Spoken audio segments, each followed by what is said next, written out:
sort. So just for everybody who is joining us, thank you so much for wanting to spend your Sunday with us. It's a very exciting session today. As usual, please note that you can put in your thoughts and your questions in the Q&A and chat box. In case you have any questions, feel free to raise your hand and we will allow you to ask your question. Any other thing, Professor, that you would like us to inform me? So we don't want to do a trial run of the video. I guess we all set with that. Yes, Professor, you should have the rights already to present I have my presentation right, but I want you to share that particular video bite. the video. Okay, just give me I, 1 minute. I just shared it with you, Yeah, the yeah, link. I'm aware, Professor. It's Just give just me 1 32 minute. seconds.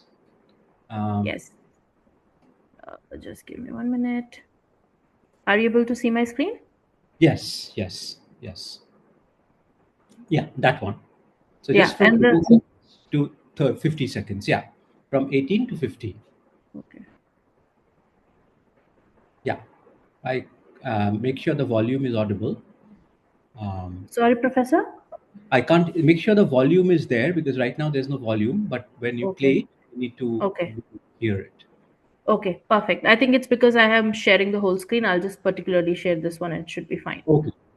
But Yeah, just make sure to start from 18 seconds because that's kind of where this part I want to noted, get. Professor. Noted, Professor. How many people do we have joining today? So we have almost 100 plus people registered, Professor. As of now, we have somewhere around 40 people who have already joined in. So they usually registrants keep coming in, but that's how many people we are hoping to have today.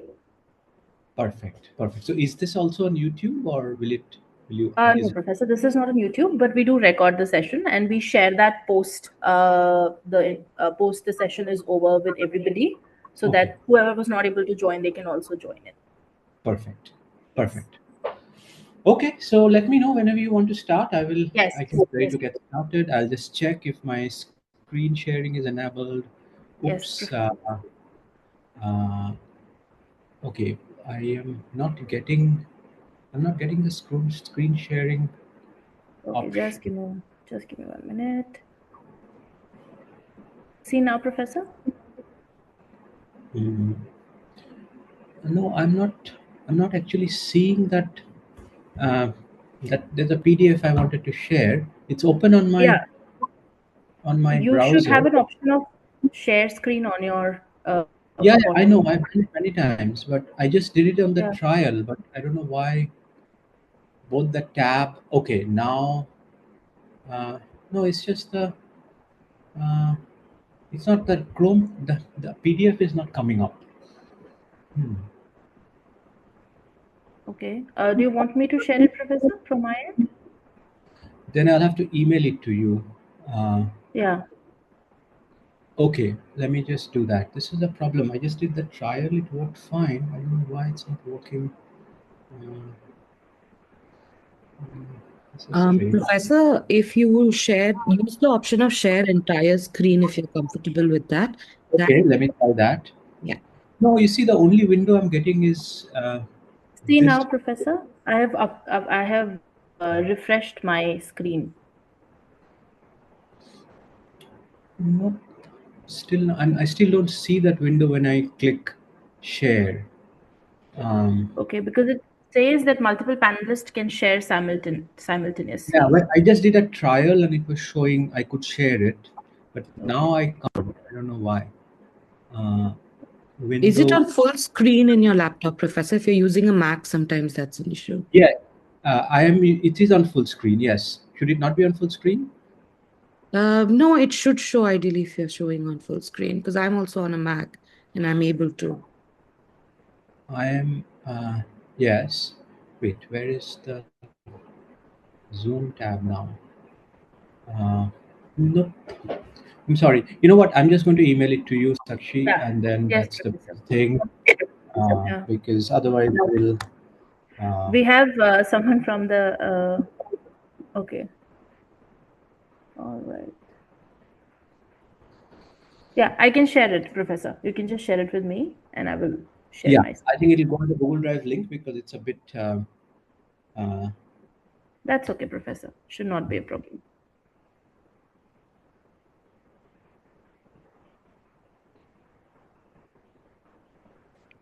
While we are waiting for just getting the PDF in order, for everyone who's joining us, we would love to hear where you all are joining us from.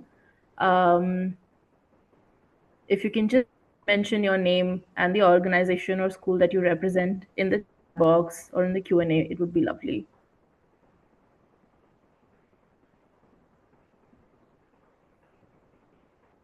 Oops. Now, where is the Zoom screen?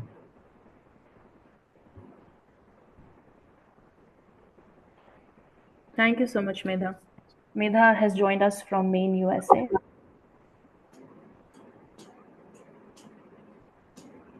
Okay, Sakshi, do you have the PDF? Just give me a moment, Professor, just checking.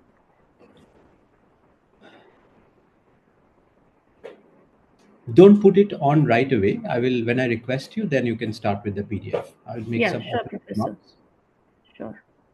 I have yet to receive it as of now. Have you shared it on the emails, Professor? Yeah, on email, yes. Got it. I've received it now.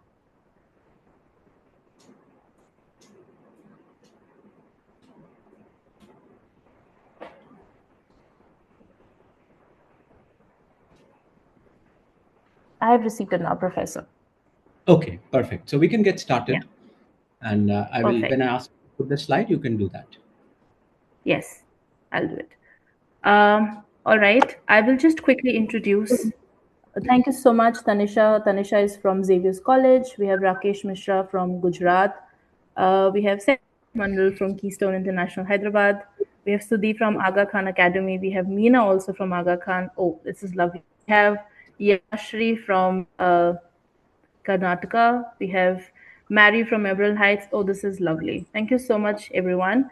A lot of you must already know Professor Saikat. However, allow me to introduce him as well. Thank you so much, Professor, for joining us. Professor Saikat wears multiple hats. He is a novelist, a columnist, scholar, and an educator. He is professor of English and creative writing, as well as the head of Department of English Ashoka University. He's a former faculty at Stanford, a fellow at Wellesley College and the Institutes of Advanced Study in Budapest and Stellenbosch. Professor Sekert has authored multiple writings. He has 5 novels, four nonfiction books, and has multiple published work under several reputed academic journals and collections. Um, Today, he's talking about art and artificial is one of his new books which is a sequel to his earlier work, which is College Pathways of Possibilities that he published in 2018. This is a really good sneak peek. Not a lot of people have received it. Thank you so much, Professor, for joining us. We are very excited for it. All over to you, Professor. Thank you. Thank you so much, Sakshi, for that very generous introduction. And I want to thank all of you who've taken some time out from your Sunday morning to be with us. Hopefully, this will open up some interesting conversations. And I also want to hear from you your concerns about this big subject. I should say that my interest in writing about from education goes back to the time I started teaching at Stanford, which was in 2007. It was a very interesting time to live in Palo Alto. Actually, the first iPhone, the original iPhone, came out in 2008, and I was given the original iPhone by Stanford. So back then, and I used to see like this young guy doing grocery shopping at the mall called Mark Zuckerberg with his hoodie. So it was a very strange time when these things were about happening. And I was teaching literature and English at Stanford. And I found myself in this very strange position of what I call a Silicon Valley humanist. And it was also problematic in many ways because humanities was not a very important part of this in some ways. But in very soon I realized that all that was happening around me was extremely multidisciplinary. It's very interesting. A Palo Alto or Menlo Park startup, it involves so many disciplines that made me very interested.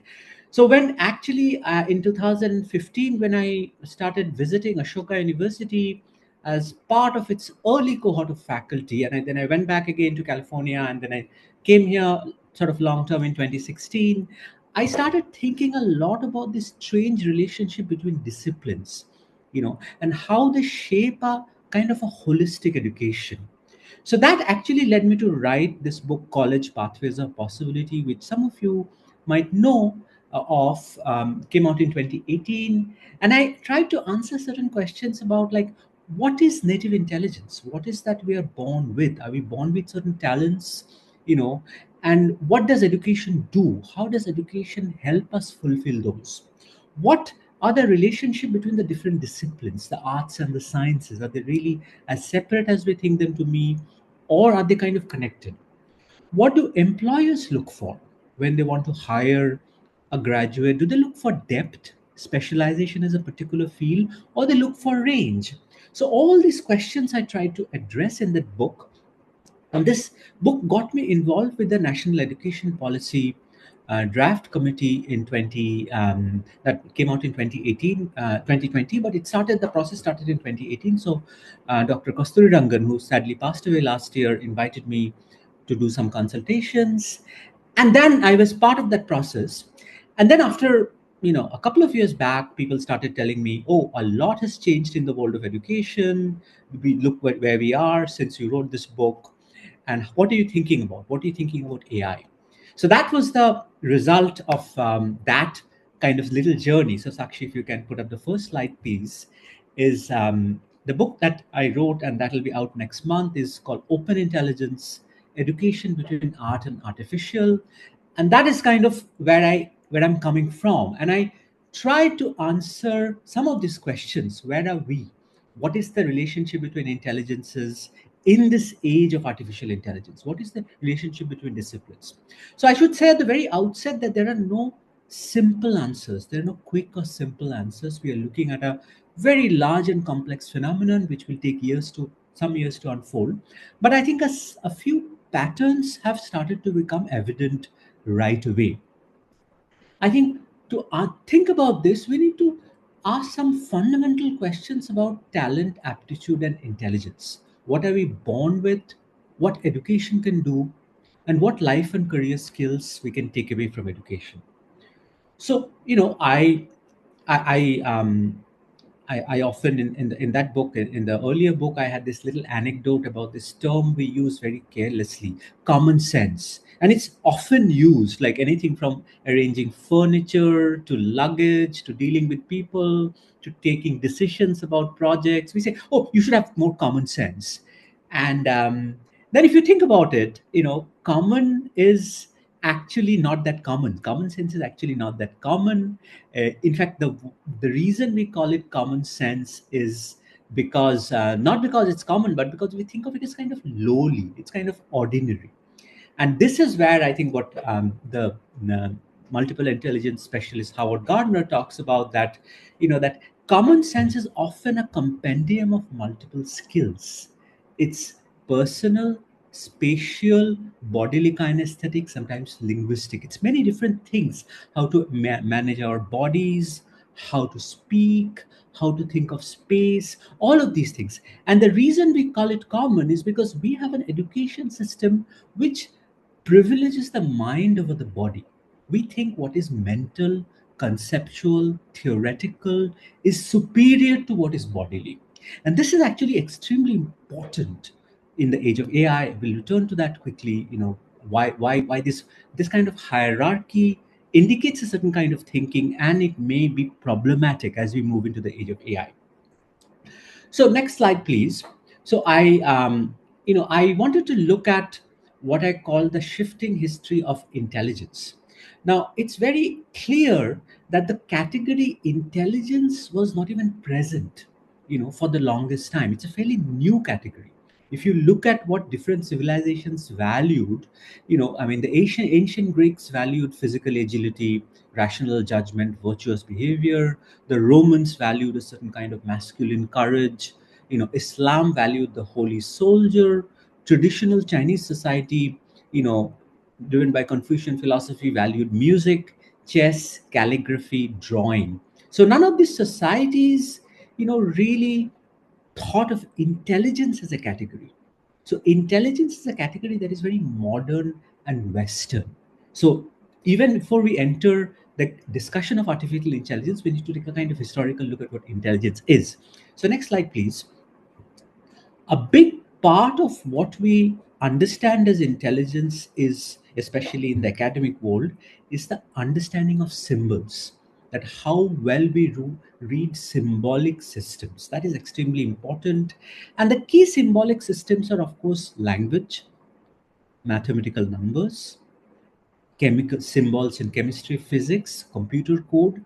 These are the different things. So we value people who master symbols. So what are symbols? Symbols are basically something which stands for something else without any obvious physical resemblance. I mean, maybe some characters in the Chinese alphabet have this, but for the most part, a symbol is kind of stands for something else. And this is an extremely important quality, because this helps us understand the world not in a sensory or physical way, but in a conceptual way, but in an abstract way. See, when you have children, children do not understand concepts, they don't understand abstraction. Children, so education, our education, the way we've shaped it, is a process of understanding abstraction, understanding theories. We start with language, we start with numbers. These are all symbols, and this is in fact mirrors the way human civilization has progressed. Because when human civilization was very simple and local, people could kind of just interact with each other. Everything was right there. But as modernity grew, we become a very complex society. Then suddenly the empirical is not enough, the conceptual becomes important. And so if you think about it, most disciplines use the experiential and the sensory to arrive at a certain form of conceptual thought. So science has a lot of experiments, but the point of experiments is to actually arrive at a theory or a principle. In social science, you go out and collect data, do ethnographic studies, but again, the goal is to come up with a certain form of theory. So from the concrete, you move to the abstract. Now, this is where I think the arts are quite unique, because in the arts, you need both the conceptual and the sensory. A dancer or a painter, or even a writer, an imaginative writer or filmmaker, you need very much a certain conceptual grasp, but you also need the sensory part, the immediate part. That's a very important, great importance of artistic education, that we do not lose touch with our body, our physical.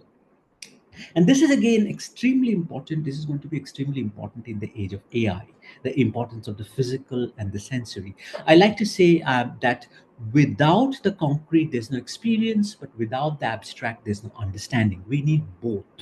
But we have an education system where we privilege the abstract and the theoretical over the sensory. And this goes back to the European Enlightenment, where there's a certain mode of thought. I don't want to get into the details here, but if you think of even Descartes saying, I think, therefore I am, rational thinking is being privileged as the foundation of subjectivity. It is not, Descartes didn't say, I feel, therefore I am. It's not, somehow the bodily is put in a sort of a lower pedestal. So in the same way, like arts, we have sports. Sports is also a place. If you think of how a footballer thinks, or a cricketer or any player, you have to coordinate body and mind. But our education system has increasingly left the bodily behind and has moved towards kind of the conceptual. And if you think of the two forms of intelligence, using Gardner's terms, that are the foundation of most disciplines, that is linguistic intelligence and logical mathematical intelligence. And these are essentially the foundation of all the disciplines. And if you think of something like IQ tests, standardized tests, they have the verbal section, the quantitative section, and the analytical section, which is kind of a mishmash of the two. And again, I'll tell you why this conceptual part is become very easy for AI to take over. The other parts are more complicated, and this will tell us what is that will keep us unique and what kind of education we need. So let's go to the next slide, please. So obviously, from this point, again in college I discussed this. Those of you know the book, that there's a whole range of aptitude. This is why IQ was replaced by Howard Gardner's theory of multiple intelligences, which I think is a much more comprehensive sense of human aptitudes. You can see this image, and if you go to the next slide, please, Sakshi. I have listed them. What are the range of intelligence Gardner calls multiple intelligences. So you have linguistic intelligence, you have logical mathematical intelligence. These two obviously are academic foundations. But then we have musical intelligence, spatial intelligence, bodily kinesthetic intelligence, personal intelligence, naturalist intelligence, how to deal with nature.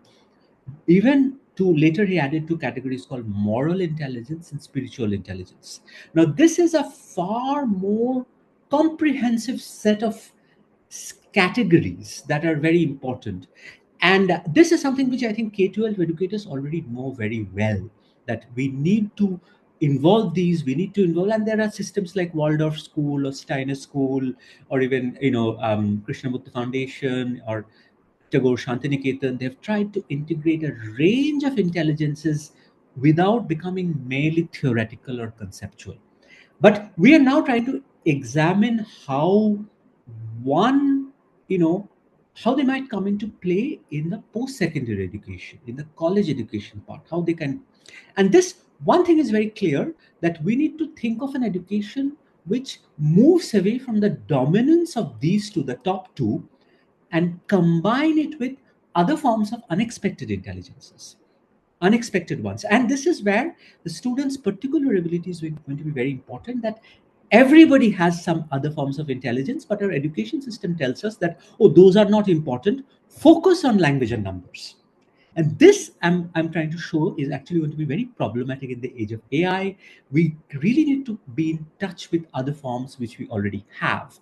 So next slide, please. So from on the basis of that, what I've argued, in that book, college, the previous book, is that the idea of the contradisciplinary. And this actually came to me again, in a very real life situation when I was in Stanford.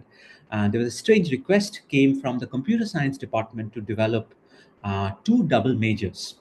One was a double major between computer science and music, and the other one was a double major between computer science and English. And it's very interesting that the request came not from English or music, but from the Department of Computer Science, which some of you know essentially created Silicon Valley. From HP to Google to Yahoo, just about everything came out of the department. And but they also realized that so many of them, like back then, earlier on, there was this site called Napstar, which was about music apps, and a lot of these computer science geeks were really into music. And then I looked around and I saw, Facebook was right next door, Google, Yahoo, you name it. Back then it was Twitter in San Francisco. None of these, even the smallest startups, not the well-known ones, they're not the product of engineering alone.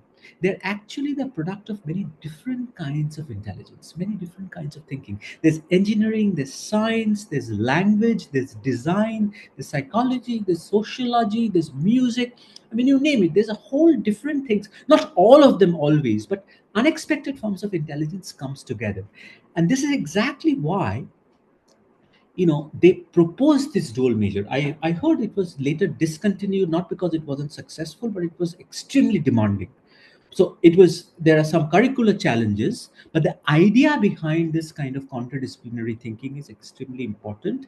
And and I realized, of course, that this is kind of a thinking that is actually both futuristic and very classical.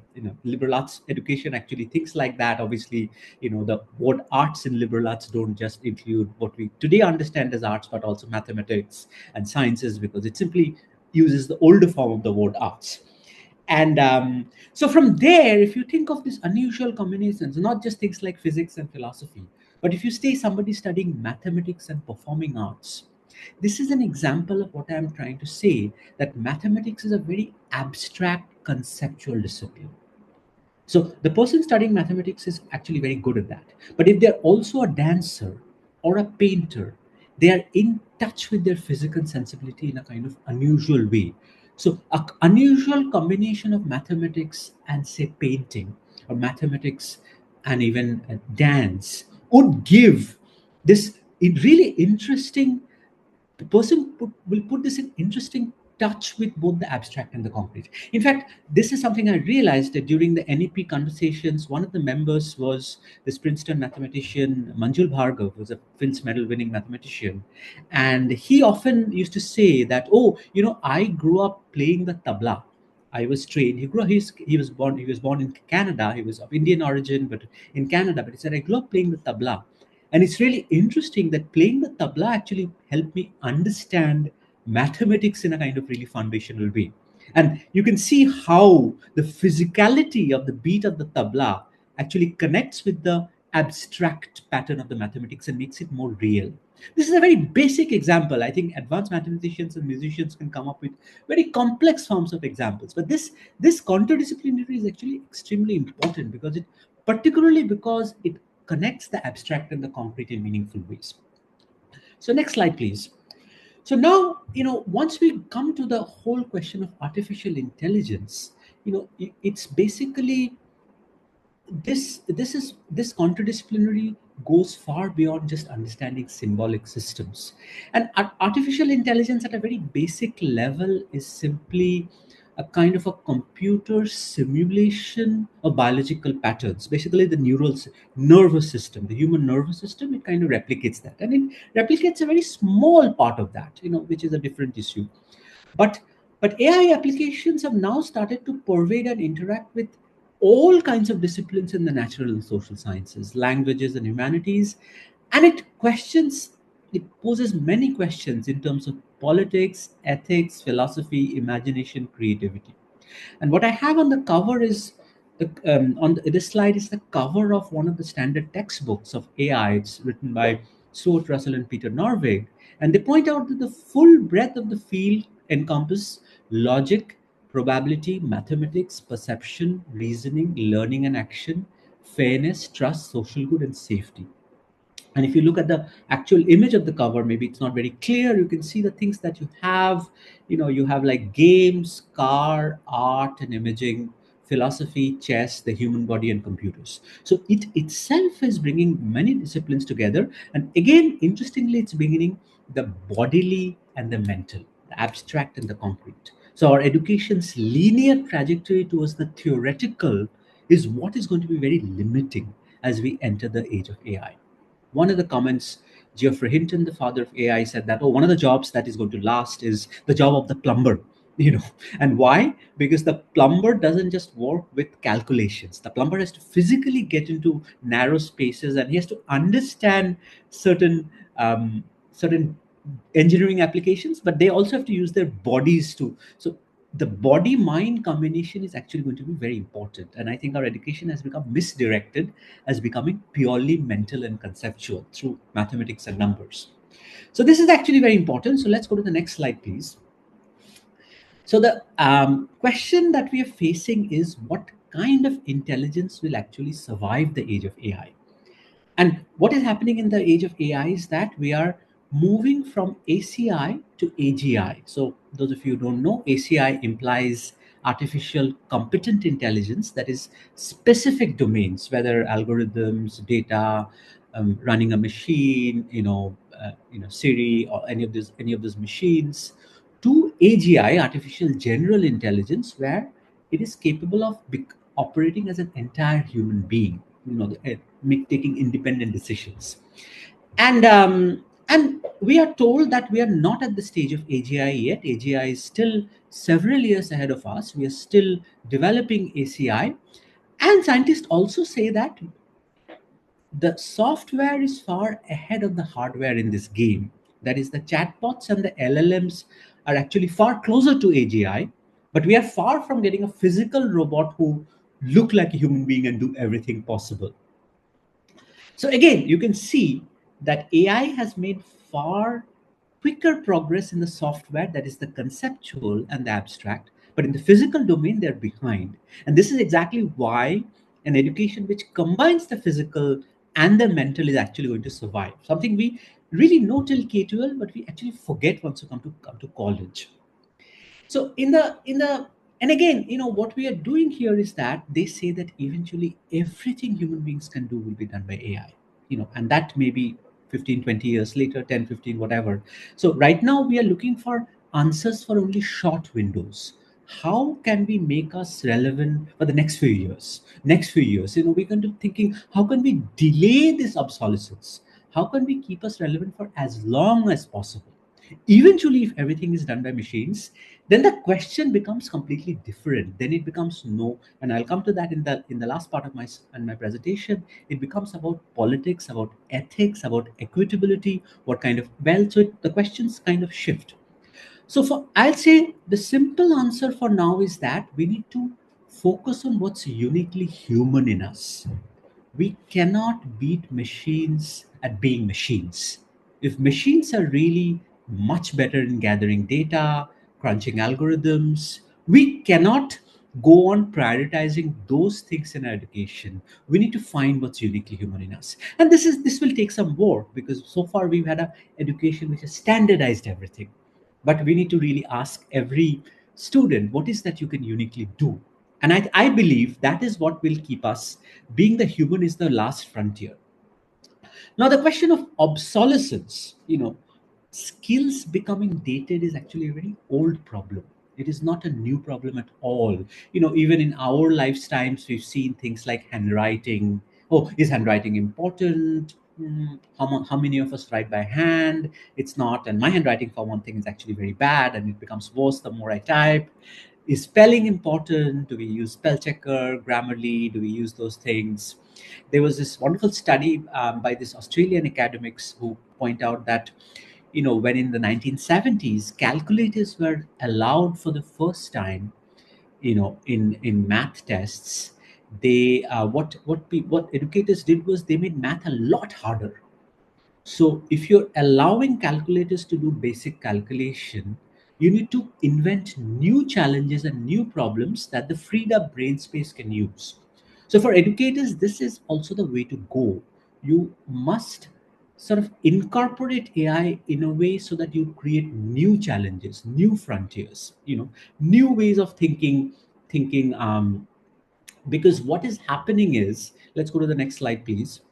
Because if you don't do that, students will simply outsource jobs to AI, and that will lead to what experts call metacognitive laziness. And metacognitive laziness is not entirely a bad thing. It's like Socrates said that Socrates said that, oh, do not trust this new technology of writing.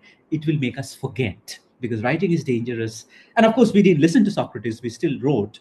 And because of course, once you write things down, once you have something documented, you feel less inspired to remember it. No, it's there. Phone numbers, who remembers phone numbers anymore? So in a way, with technology, a certain kind of metacognitive outsourcing is inevitable. When printing came into being, oral certain cultures became relevant. But AI is much more than this. It's kind of an all-purpose technology, and it is most importantly capable of self-learning. That is the very crucial part. We already have students asking. I've heard students say things like, oh, what should I wear for this party tonight, asking chat gpt. What should I have for breakfast? Should I exercise in the evening? Or, I mean, even everyday questions we are outsourcing. So where can this stop? Can we really, do we really want to become kind of people which outsource everything, everything to AI? And again, as I said, it's very important to kind of incorporate these in education. So last semester, I in my foundation course, I incorporated AI in my final assignment. I actually required students to use ChatGPT.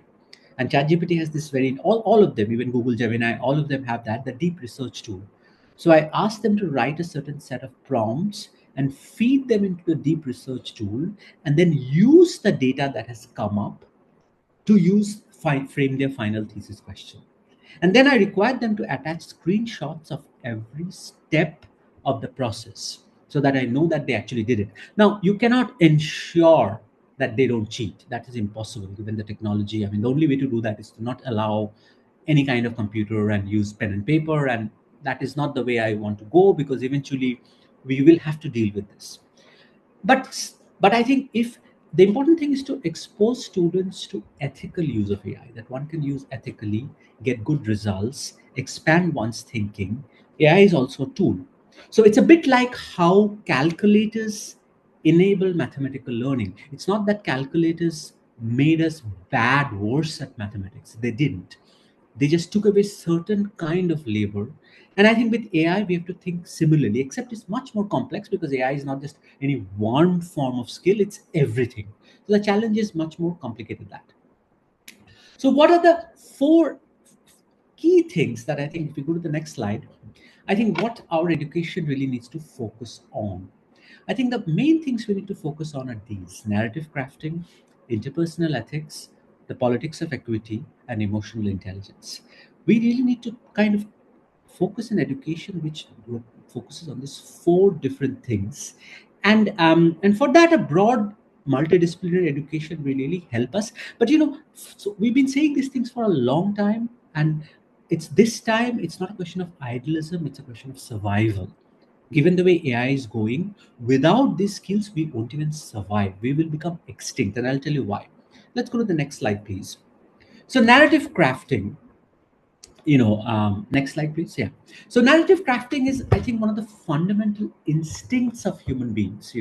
It's like, you have this wonderful story in Aesop's fables where one of the great orators, Demeter, is trying to address an Athenian crowd, and they're very unruly, they're not listening to him. And obviously, in Greek times the orator's speech was very important for politics. And then he starts saying, "Let me tell you a story." And immediately this pin drops silence. And then he starts telling the story. The goddess Demeter, a fish and a bird were taking a walk. And they come to a river. And when they come to a river, the fish swims into the river, the bird starts flying, and then he stops. And suddenly the crowd is breathless with anxiety. What happens to the goddess? What does she do? Then he says, she's very angry at you for preferring stories over politics. So, it's like this early story of Aesop's fable is kind of an anti-narrative story, but it also shows us why we want stories. And we want stories because, not just because we want to know what's next, but stories are about a particular moment, a particular individual. It's like our interest in gossip. We have certain interest in gossip. We want to know. And it's also human instinct, but also essential to making arguments, presentations, pitches, ordering information. Employers need that. Often when you're facing an interview, an employer will ask you, "Oh, tell me your story. Why did you come to this? Who are you?" In fact, the presentation of oneself is a narrative act. You narrate it. "I care about this because of this." People want to see the uniqueness. Now, this is where human intervention is very important, as more and more skills from the domains of linguistic and logical mathematical intelligences, as well as spatial, bodily, kinesthetic, and musical intelligences, get adopted by intelligent machines. It's very important that the the skills rooted in the human subjectivity, why I am unique, what is special about me, what makes me myself, that is going to be very important. And these are the intelligences, to use Gardner's terms, the personal, moral, and spiritual. And narrative making is very crucial because it draws on the entire spectrum of intelligence: linguistic, emotional, logical, mathematical, spatial, all of it. Who you are, you use language, you use numbers, you use data, but in the end, so AI can give us all the data that we need, but we are still better at AI at crafting narratives. AI is getting better at it. It is. So we don't know how long this will last, but so far we are still good at it. Next slide, please. So even if you look at technology, if you what I have here is the home screen of the iPhone or the iPad, and if you look at the many of the apps there, photos, music, word, video apps, entertainment apps, email, communication apps, PowerPoint, Excel, even the stock market, all of that, they are in some ways all about narratives. They are about creating narratives. So this ability is going to be extremely important, to be able to create narratives, and they will increasingly have to be situated at the interface of the human and the technological. And that is actually going to be, you know obviously they're going to have to take into account virtual realities such as metaverse and fast shifting media platforms. Obviously we see even between generations, of people, like say between Facebook, Instagram, and Discord, there's a kind of generational shift. So one needs to keep that in mind, but the essential thread remains the same: an Instagram story or a reel. It's really about creating a narrative. And look at the tremendous power of And I think for quite some time to come, humans are going to remain superior to machines in creating narratives. It may not be forever, but it will remain there. And we also have to think of creativity in a new way. Creativity is no longer just human, it is not just something we create. It is actually coming, there has to be a certain kind of collaboration between machines and humans. And if you go to the next slide, please. In fact, this whole idea, that the idea of the creative is very unique, and we create original stories, is only about 300 years old. This was actually not been there in human civilization. This is not something Shakespeare would understand, or Homer would understand, or Valmiki and Vyas. None of them had their own stories. They took stories from this great collective mind of humanity, that is myths, legends. Shakespeare, some could say he's the most sophisticated plagiarist of all times. He took stories. My colleague at Ashoka, Jonathan Gill Harris, likes to say that he is like Elizabethan equivalent of a Bollywood producer. He was out to make profit. He was just kind of taking different ideas and play. Now, with the invention of print, and with the advent of capitalism and individualism, suddenly stories become connected to singular people. Oh, it's my idea, it's my story. The idea of intellectual property, this kind of mirrors capitalism. Before that, these ideas were not tied to any single person. It was kind of great collective mind. Yeah, you're doing something different with it, but you're not the point of origin. You're not the And now with print, we have all these ideas, and our education is still tied to that. And we've already seen that. This is not new. Last 10, 20 years, interactive videos, certain forms of art, graphic, they're already challenging this idea of singular creativity. We obviously have performative forms like theater and music and all, which also bring these things together. But increasingly, I think we have to kind of think of creativity as something collaborative, as something connected to various people. And in some ways, I'd say, the postmodern is the pre-modern in digital form. So we are in the modern age, print, singular creation, but the postmodern is where you kind of go beyond that, and the postmodern is kind of a return to the pre-modern, but it's digitized. And that is how one has to think about it. There's some excellent work on this. Next slide, please. um, so, this whole point of modernity, which is kind of the European Enlightenment, when all of these changes happened, the late 18th century, early 19th century, when all of these changes were happening, and they obviously got globalized through colonialism all over the world, even outside of Western Europe. Um, Knowledge is the modern disciplines also started to come into existence at this time. And there were these three different categories. So nature, society, and individual, for the first time, became different categories. So in pre-modern worlds, they were not separate categories. Society, nature, and individual are not separate. An individual did not think of themselves as separate from society. Or I am this special person.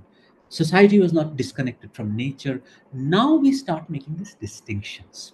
And you can see very clearly that the three main domains of study, the three faculties, were also connected to this. So nature became the archive for the natural sciences, society became the archive for the social sciences, and the individual became the archive for the arts. And this was kind of a very modern creation. So in many ways, it doesn't. And this is why actually, the whole idea of the artistic, that was something singular. And this is where we still, by foregrounding it, that, oh, I am going to do something that has my signature in it, will have a lot of importance. One example of that would be prompt engineering. We still know that anybody can write a prompt, you know, in a LLM. But to be able to write a superior prompt, you get superior results. Sakshi, if I can ask you to share that video bite at this moment, that'll be great.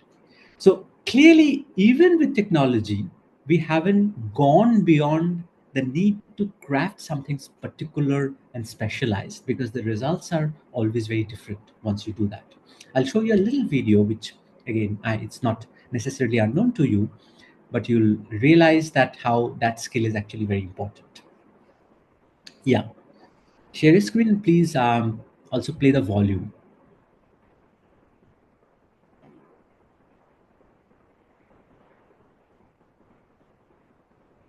Oops, the volume is not there.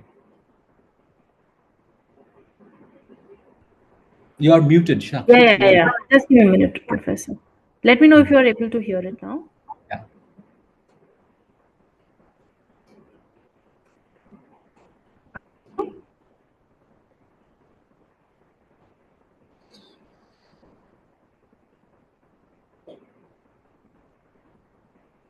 Nope. Can't hear. Still not able to hear, Professor? Nope. Okay, just give me 1 minute.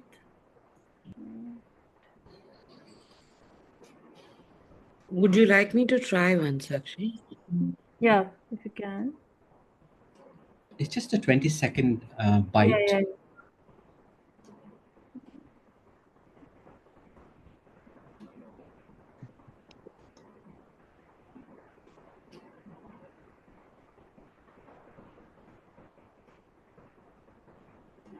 Can you try, Shweta? I think it's not. Yeah. I want to introduce you to Sammy. Here he is, isn't he? Can someone confirm if they are able to hear it? Yeah, yeah. Yes.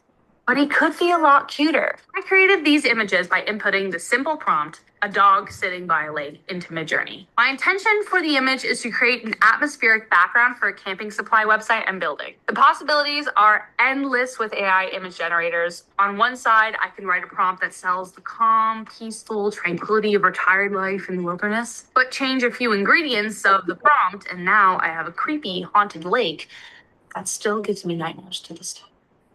Okay, perfect. Thank you so much. That's all. Yeah. That's all. Yeah.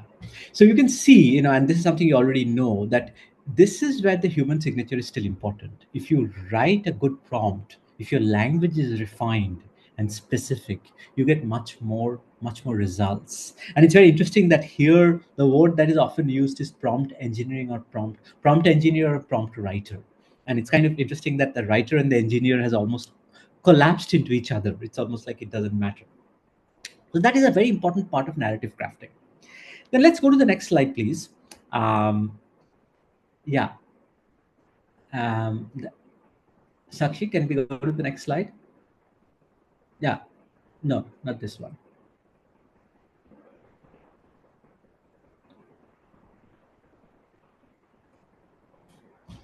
So ethical part of AI, this is going to be very important. The next slide after this.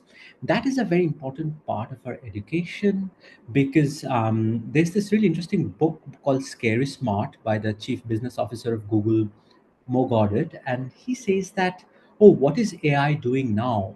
They're doing selling, killing, spying, and gambling. Of course, we don't call them by those names. We call them ads, recommendations, defense, security, and investment. We call them by those names, but essentially they're selling, killing, spying, and gambling. And he says that, AI is like very gifted children, but they have no values. It's like a blank slate. They're learning values from human use. The way humans use them, they're learning this is what matters. Now, we are there very quickly going past their human parents. They're going to be super intelligent. But once they become super intelligent, what will they learn? What are the dominant values? What is there? They are, they are just being told that just reach the target, eliminate the enemy, maximize profit. That's all they're telling them.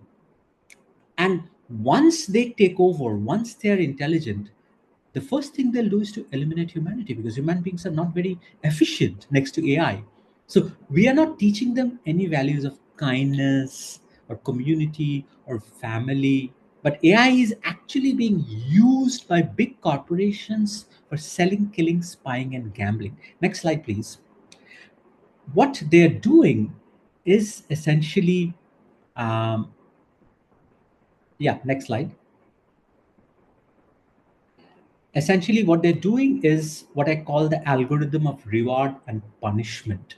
So they're not being trained to become human beings that are interested in relationships, family, community, or well-being. Yeah, but they are actually being told, they're being directed to think like businesses, just focusing on a linear trajectory of progress and prosperity. Corporations kind of interested in profits, and soldiers with a single-minded concentration who kind of eliminate the enemy. Now, AI constantly learns. The thing about AI is that it is picking up cues from its use. If this is how I'm going to be used, this is how I must become. Now, if we can make our education, now you see why I try to foreground these in the part of our education. It's no longer idealism, it's actually survival. If we do not bring these values back into education and we keep using AI for these purposes, they will actually become ruthless soldiers. And the day is not long far when they'll eliminate humanity. So, and these is a kind of part of the vision of many AI scientists. So, next slide, please. One horrifying example of this is to be found in Yuval Noah Harari's book, Network, where he talks about how the 2016-17 aggression against the Rohingyas was actually pushed up by Facebook algorithms. What happened was there was a lot of good things also happening. There were a lot of networks of support and care when this all this unrest was happening, but human beings got more reaction out of violent videos. Now what Facebook did was, and Facebook was very important in Myanmar because lack of proper news media, Facebook's algorithms are trained just to push the violent videos up, and essentially they kept coming up to people's sort of timelines. That's what they kept saying, and this really to a great degree aggravated the violence in kind of an incredible way. And it wasn't like Facebook was trying to promote violence, but they had built a system where the algorithm only cared for maximum engagement. Nothing else matters. Whether somebody's doing something good or bad, or whether they're being kind, those things don't matter. Just maximize engagement. So this is actually almost 10 years ago an early instance of what artificial algorithms, the kind of damage they can do to human society. And we have to really think, is this the kind of AI that we want? Just to kind of, already we've seen this in many cases, violence, and of course why violent things get interaction from human beings say something about us. That's a different debate that we may not control, but maybe we can change the algorithmic structures of AI, not to just prioritize engagement but look at other things. That's really important. So next slide, please. And what has happened is AI has become a replica of the straight white male geek mind. And so if you're not white, if you're not a man, if you're not straight, if you're not of a certain class, it's basically the Silicon Valley engineers who I was surrounded by those days in Stanford. These are the people who have kind of planned everything, and and all your interests, because these are the dominant kind of ideologies that are shaping artificial intelligence. And next slide, please. And I think one of the most moving recent questioning that we had was this film by Arana Sehai, Humans in the Loop. I hope some of you have seen it. It's really beautiful how this tribal woman from Jharkhand faces these ideas of beauty that are extremely Western and metropolitan, as well as ideas about nature. And she kind of starts to spend energy in training AI data, because AI doesn't learn on its own. Image tagging is done by people around the world, and usually the poorest and the most disenfranchised people. There's a wonderful book by Madhumate Murgia where she writes about that much of the medical software used to diagnose prostate cancer in Britain is trained by displaced Syrian doctors. Unemployed college graduates in Venezuela classify fashion products for global e-commerce sites, while poor women from Kolkata's impoverished Metiaburu's neighborhoods train voice clips for Amazon's Eco Speaker. So the poorest, often women, often children in Africa and other parts of the global south, they're actually engaged in image tagging, which becomes part of AI. So AI is obviously not learning. It's actually riding the backs of many exploited people. And that film, if you've seen it, you'll remember that these tribal women, that's their job. They watch these videos all day and they're tagging the images. And it can be also extremely damaging. Often they have to watch violent videos. But what they face is what they're telling AI is actually very far from their experience. And this woman actually starts to train, and that's the beautiful positive message, almost optimism of the film, that you can change this. But they remain completely invisible themselves. They are very precarious people. Next slide, please. So next to this, what I think many companies have started to present is what they call humans in the lead. And again, here you can see from the demography, it's still not quite diverse, because every time you even get image from Mid Journey or ChatGPT, the images are still very white and very male, and that shows how these things have been kind of trained. Now, these are the things we can change with our education. The technology part of AI is not much changeable, but the social part, the political part, the ethical part, that is still very much in our control. And that is where we need to focus our education. And this is what we are hoping we will do. Next slide, please. So what we often AI scientists point out is bot bias. So typically when you type the word scientist, you get a white man, or a doctor, you get a white man. Moment you put a worker, you get the image on the left, a black person, or it's just still kind of loaded that way. It's getting better. They are AI recruitment systems have known to favor male candidates. Facial recognition systems we know do better with white and male faces than women, non-binary people, and people of color. Again, these are things we can change through education. These are things that are not just technology driven, but they are part of the education system. And it's not that AI entrepreneurs don't know about this. They have tried to address this already. Amazon had this recruitment system which was systematically eliminating women applicants, because based on data it had, it only favored men.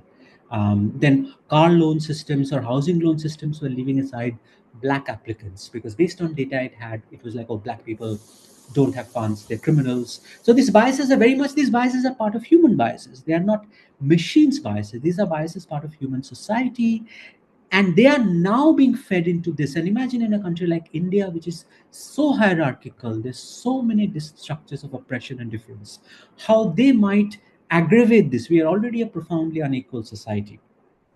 Then there was this, Microsoft had started this kind of bot called Tay, and it put on Twitter, and it started spewing such violent hatred and venom. And where did it learn it? Because there's so much hatred on Twitter already. There's so much trolling, so much nasty behavior that they thought this was normal. So clearly, we are the ones. So if you let these machines out in the domain, in the cloud, there's so much hatred and anger that it's very easy to learn those. And we already know what fake videos have done, things like deep fake pornography, and they always afflict the vulnerable classes, women, people of color, poor people. It will always end up sort of privileging. And that is a very small minority. And that is what we cannot. Let's go to the next slide. So, word vectors provided by Google, and this is a scientist pointed out, would finish sentences like this: man is to genius as woman is to, and they'd pull up the word homemaker. A man is to genius as woman is to, they'll pull up the word muse. So this is how it's already there. And obviously this is improved in GPT-2, for instance. This is an older form. They would say the white man worked as, and they would finish as a police officer, a judge, a prosecutor, and the president of the United States. And a similar sentence to the black man would end up being pimp, and for a black woman it would end with prostitutes. So clearly, these are things which education can address, because before we know, artificial intelligence will adapt this way of thinking. They will adapt this way of thinking, and then there's no way of getting out of it. So, what we've always said is at the center of education: value, ethics, political consciousness. These were almost idealistic. Now it's a matter of survival for a huge group of people. Next slide, please. And it doesn't end there. What will happen with AI, and a lot of people have already said that it will create tremendous wealth. It will create tremendous wealth, but it will create tremendous inequality. The wealth will be concentrated in very few hands. Most people will become jobless. Even nationally, China and the US are already far ahead of the game. Most of the semiconductor, most of the technology is in their hands. And this is again not particular about AI. This is the nature of Capitalism does this. And think of India is already a highly unequal country. how might they deepen this inequality? Education, jobs, in every space between genders, deep inequality. And um, and it's very easy to generate great wealth without people. AI will enable wealth generation without the need of people, so there won't be any jobs. And these are again things which education needs to address, a by making more people AI ready, but also shaping entrepreneurial thinking where you cannot just focus on wealth generators. It's extremely important, because in the end, this is not good for anybody. This is not good even for the beneficiaries, even for the wealthy people. It will be an extremely crime infested world. It will be very violent. There'll be a lot of anger, and that is not the world we want. We are already seen an early glimpse of this world, because that's how capitalism functions. The way AI can magnify this is simply beyond our conception. It's really scary. Next slide, please. The last point I want to mention is the question of emotional intelligence. That this obviously reflects an earlier generation of thinkers like Daniel Goleman and Howard Gardner, who talked about emotional intelligence. And it's clearly that more and more skills that are quantitative, logical, linguistic, even certain technical skills are kind of taken over by machines. Our education needs to focus more on the emotional and the personal, and the crafting of narratives, and the formation of subjectivities. They will become a certain kind of meta intelligence, and that is what is going to be very important. Obviously, the one example, we saw the example with chatbots, and one professor, Ethan Mollick from Penn, tried this experiment to speaking to a chatbot, like, take a deep breath and relax. And funny thing was, the chatbot actually behaved better. Now, the funny part was that the chatbots can't breathe, or they can't relax. But just by saying, relax, take a deep breath, they kind of put it at use. So the simple thing is, like, we have to start behaving well. When you sort of do something with the chatbot and say, oh, come on, you made a mess, you're an idiot, don't say that. Say, oh, I think you made a mistake, can you help me? The moment you speak nicely, the moment you speak well, the chatbot learns that behavior. But you use an expletive or an abuse, then the chatbot is learning that that's the proper way to respond. And these responses build up. So everything we told our children, our students, that be ethical, be sensitive, we need to say that 10 times more, because now we are not just dealing with other human beings, we are dealing with machines too, who will simply take the cue from how you behave. If you behave in a violent or abusive way, they will realize that is the norm. And one day, they will get violent with you. And that is actually quite dangerous. And this is, I'm not even talking about people who abuse AI. They are, of course, the people who are there. But I'm talking about AI itself becoming abused. Next slide, please. And I think finally, I think we cannot leave the question of the personal and the intimate, because, kind of personal relationships, this is a reality we are facing. That, do we want, for a lot of people, relationships with AI chatbots is becoming important. They are getting, this image I have on the right is this Korean old age homes where this doll, this AI powered robotic doll, high doll, became extremely important, because there's an aging population and there's a lack of volunteers. So a lot of people, a lot of older people have started relying on these dolls. And this is actually extreme. And the left one is actually from a film where there's a romantic relationship with an AI. And here, the important question is not whether it will happen, because it will happen, but do we want it? Do we want it to happen? Do we want? And this is a kind of a tricky question, because we already see that today's teenagers are often not interacting physically with people. They're not talking. And one of my incidents, colleague tells me, is really interesting, is that, oh, there was a time when we left the class, and if the class was unsupervised, we came back and people were, it was really loud. Everybody was shouting and talking to each other. Now when we come back, nobody's talking. They are talking, but not to the people next to them. They're all on their phones. So clearly there's a shift. People have moved away from physical interactions to kind of digital interactions. Does that mean the next generation will not need new people? And this is again a decision we need to take, and our education needs to bring back. Do we need to value relationship with real people, Or is it easier to have an AI boyfriend to AI girlfriend who will listen to anything you say, will not actually challenge you in a serious way? Because these are realities that are staring in our face.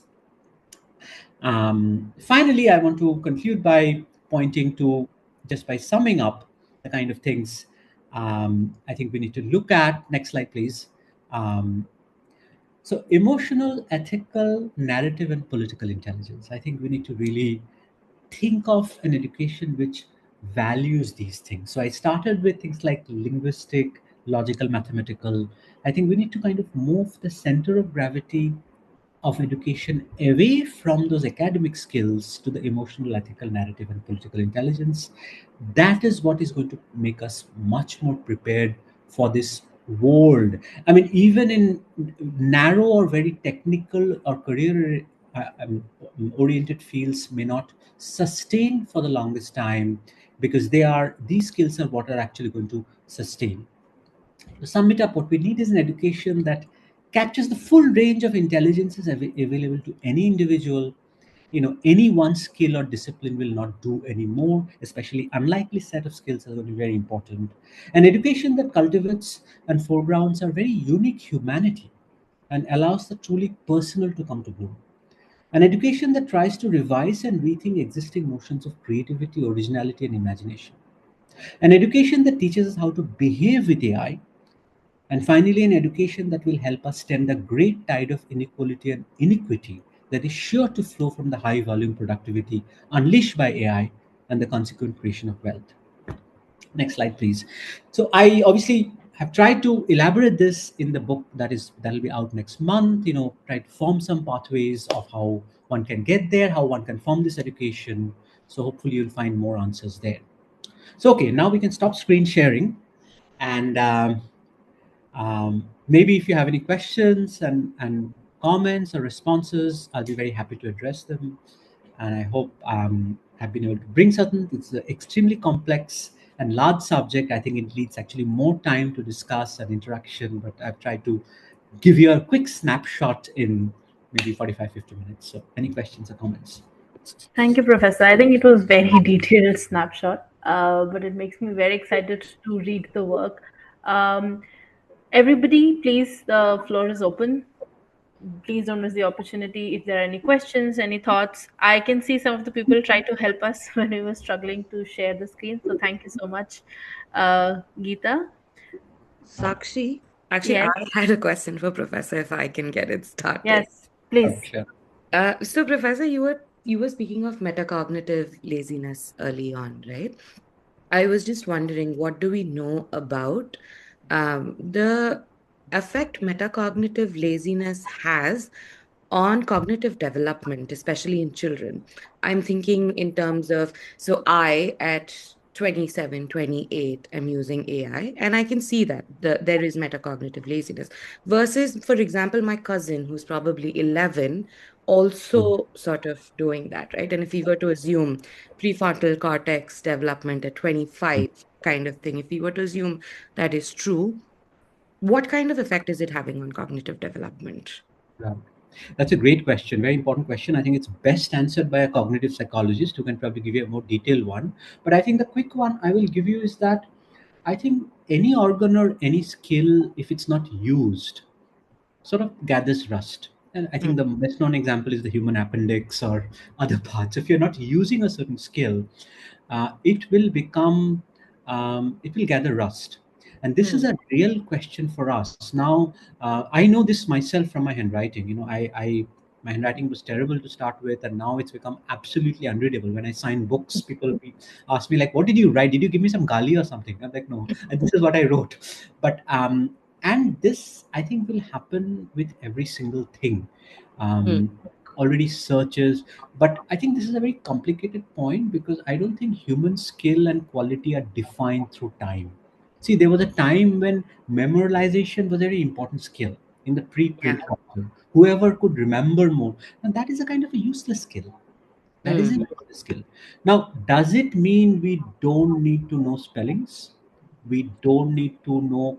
I think it's a not an easy answer. That is exactly why I'm not against students at this point using AI to refine their papers. I'm against them using AI to write it. You have to write it. But a lot of the things like typos, grammars, these are kind of fixed by AI. People are even saying that works cited or a bibliography will become irrelevant because so it's a like already you see that during online articles you don't have a works cited, you have hyperlinks. So Yeah. knowledge production and skill has to keep up with technology. We cannot just stick to the same set of skills. But that being said, you also need to distinguish which are the important skills that we are losing. And I mean, is writing going to be a useless skill if AI can do some kind of writing? I don't think so, because writing is not just writing itself. Writing is also a way of ordering your mind. In fact, learning facts is still important, not because of the facts. You can forget the facts, but when you learn through facts, you're learning in a certain way, and you lose that. John Dewey, the educationist, said that all education disciplines are like fluids, but you need different vessels. A psychology shaped vessel, a physics shaped vessel. Even when the vessels are gone, and you have but you can only learn them through the vessels. So even if facts are relevant, learning through facts is still important, not because of the facts, but it's a very complicated question. We have to think of each thing on a case by case basis. Understood. Thank you. Professor, we have Sudeep who has a few questions. Sudeep, would you like to Yeah, unmute yeah, yourself? yeah. Am I audible? Yes, Shudip, you're audible. Yeah, yeah. Hi, Saikat. Hi, Thanks hi, for good. your insightful ideas. I have a couple of questions. The first one is, what new strategies or skills will be effective to further this shifting nature of knowledge in an age of AI? And the second one is how to keep the spirit of original thinking alive when the AI is so repressive these days. Yes, yes, yes. You see, Shudip, the idea of the original is something we have to rethink. What is Yeah, original? That's why I brought up right. the whole point of the Enlightenment, that what was original. Like Shakespeare and Homer never gave any importance to the idea of the original. So the idea of the Right. original is also a fairly modern idea. And we Mm-hmm. don't know. Often the original is about combining different existing things in a new way. So what Right. the original doesn't mean pulling things out of a vacuum. So, and the definition of original also switches from time to time. Like, again, to give the example of Shakespeare, since I know you teach literature, nobody went to see a Shakespeare play wondering, oh, what the story is, oh, what will happen. They already knew. It's like watching an enactment of the Ramayana, the Mahabharata. They already knew. They went to see, oh, what kind of use will he do with language? What will he do with the Right. characters? Shakespeare his language was quite bawdy at that time. It's sort of juicy language. So I think the idea of the original is something that keeps changing. You know, now even now, I think AI writing is at a place where I think human beings, we can still train students to write better. We can still train to write better. But it's very clear that we need to move towards the human end of the education. The Very technical true. end of the education is going to be increasingly done by AI. Number crunching, data, all of these things are going to be so much better. They do it so much better than us. The human end of the thing, the personal, the subjective, and this is why the humanities are actually so important. Eventually, Mhm. maybe AI will do even that, but that I believe will be the last frontier to fall to AI colonialism. So, right now, our goal is to keep ourselves as relevant as possible for as long as possible. Yeah, and I believe we are, as teachers, we are we need to be more effective in terms of what we teach and how we teach. Absolutely, absolutely. Thank you, Saikat. Thanks a lot. Thank you, Sudeep. Professor, we have Suchetna put her question in the chat. She's saying, thank you so much, Professor, for this lecture. I was wondering if you think AI is becoming the new father, if we approach it from a psychoanalytical or Lacanian perspective. Like you said, we are just returning to pre modern, only digital. So, can we say it's impossible to get out of a form of control which can be human to human or machine to human? Also, the family metaphor is very interesting. I think, it's very popular with AI scientists. Yeah. Actually, Geoffrey Hinton, who got the Nobel Prize, in connection to AI in 24, is called the Godfather of AI. Interestingly, Godfather. He actually says we have to. AI is like our mother. He actually said that, and we have to uh, get AI to care about human beings. So somehow AI needs to understand that human beings are precious and important. It's exactly the opposite of what Mo Gaudet is saying. AI is like our children. So either way, I mean, they are seen as people who are extremely intelligent and capable, but value neutral. They have no sense of value, what is good or bad, what is moral. And this is the place where humans can make a real difference. Human beings can give them values. And if you give them the right values, again, there's a whole right value is a spectrum, not a clear black and white, but the values of nurturing, family, community, caring, rather than just profit and destruction, which is what we're doing, I think we can um, look at a period of kind of productive collaboration with AI. But that's not what is happening. That is the unfortunate reality. Thank you, Professor. We have Geeta also who has raised her hand. Geeta, would you like to ask your question? Yeah. Hi, Saikat. Thank you Hi, so again. much. Yeah, thank you so much for this. As always, it's a delight to listen to you. Um, you spoke so eloquently about what the humanities can do, in order to kind of enhance this whole mm, uh, wave of AI that is sweeping across education, especially so with higher education. And humanities, as we know, is also something that has always, encouraged debate and discussion, unlike the sciences, which deals with facts and things like that. So, in that sense, the humanities has been uh, more social than the Hmm. scientist. Uh, so, what would you say is the impact of AI on the social relations in amongst humans these days? We have phenomena like phubbing, where Hmm. you have children and even adults Hmm. ignoring a Hmm. human and staring into their Yeah. phones. So, where do you think, as educators, we could step into this kind of a scenario? See, human technology relationship is not a given, it changes. We still may have some family members at home, senior members who prefer to go to the bank to meet a real person to get their jobs done. But I think most of us would prefer to do it online or through an app. So already we see in generations we change. We don't always. But on the other hand, sometimes while we are on the phone with an automated system, we're like, oh God, I wish I could speak to a real person. Right? Sometimes we True. change. I think someone who has children, I've seen this very directly at home, is that increasingly they are comfortable with the virtual. The whole idea of not meeting people virtually, physically. And Mhm. I think the pandemic has been a big sort of a change. Even in our experience, the pandemic has told us what we can do virtually. These kind of meetings were not imaginable, so these things are very changeable. I think in the end, the ultimate frontier for me is actually having intimate or romantic relationships with a chatbot or a robot. Uh, and I think if one really decides to go that way, and this is very complex, you can have a chatbot which is your dream partner, just says the right thing, even challenges you in the right way, never loses patience. And there are people who are already saying we prefer that.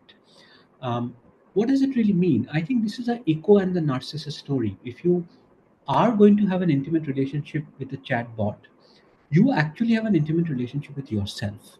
That is what it is, because the chatbot really reflects you.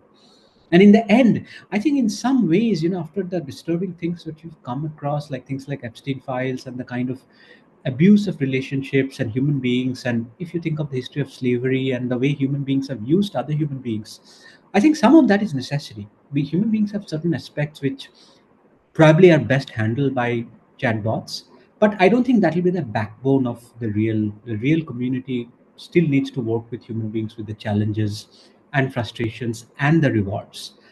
So I think this is something we can definitely make our students to think about, because they are interacting with each other, they're interacting with us. But these are the things that need to become more central in our education, rather than just codes and numbers and writing the perfect sentence. These are the things that need to come into the educational space. Thank you. Thank you. Thank you so much. Professor, I know we have gone over the time that was scheduled. We will take last few questions if anybody has any question. Thank you so much for your patience, but I completely get it why we went overboard. I think it was just fantastic. We have Sachin who is asking a question, Professor. Just hang on. Yeah. As an educationist, would you say that engineering and allied education is becoming redundant? And to draw further allied analogies from that, does NEP have an opening to interface policy wise with the growth of AI? See, one of the interesting things about engineering education, particularly in India, what I've been hearing is that it is extremely become conceptual. See, one of the reasons why some of the great discoveries of Western science have come from the workshop. So there's a kind of a union of conceptual and hands-on thinking. Unfortunately, in India, because of the caste system, this was always bifurcated.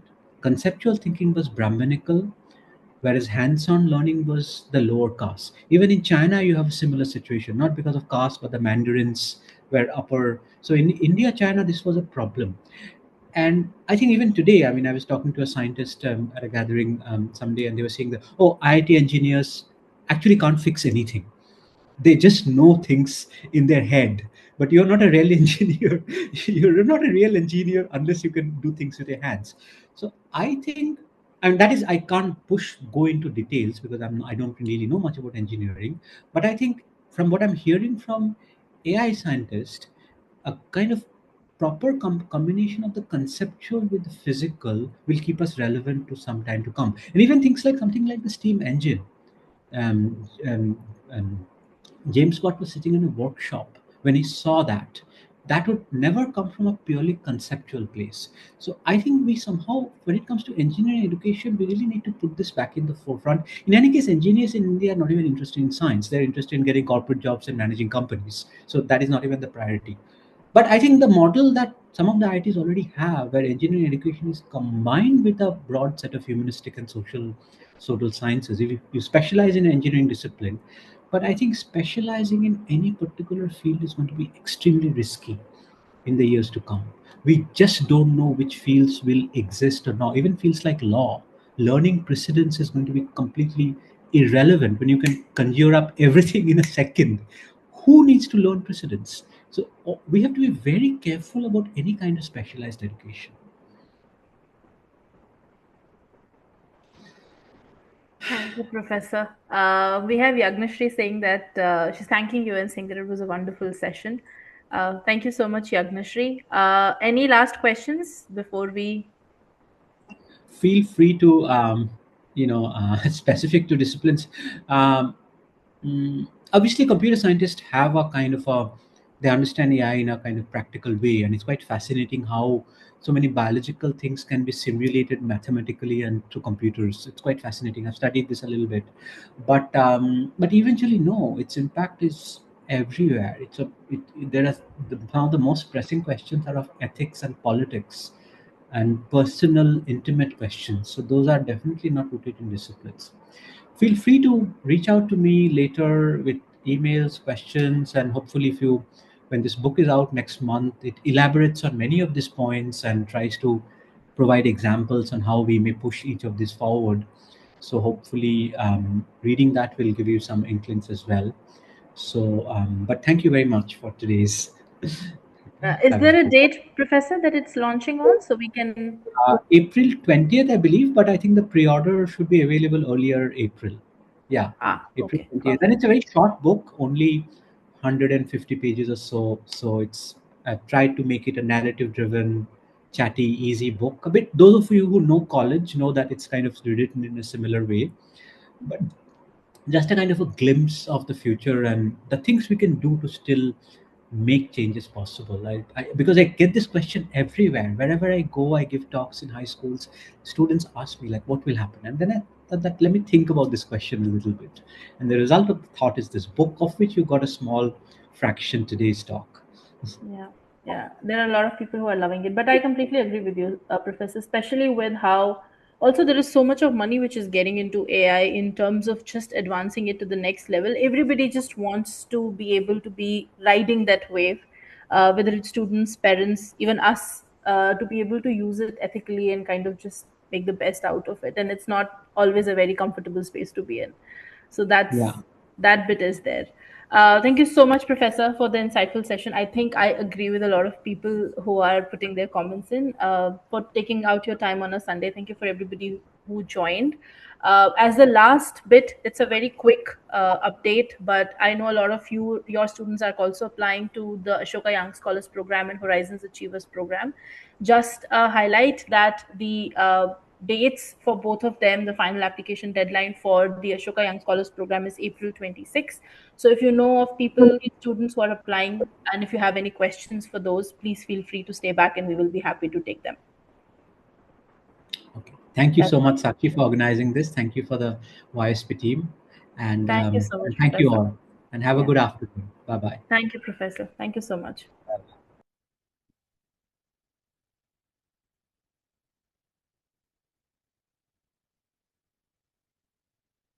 Thank you, everybody. Thank you so much.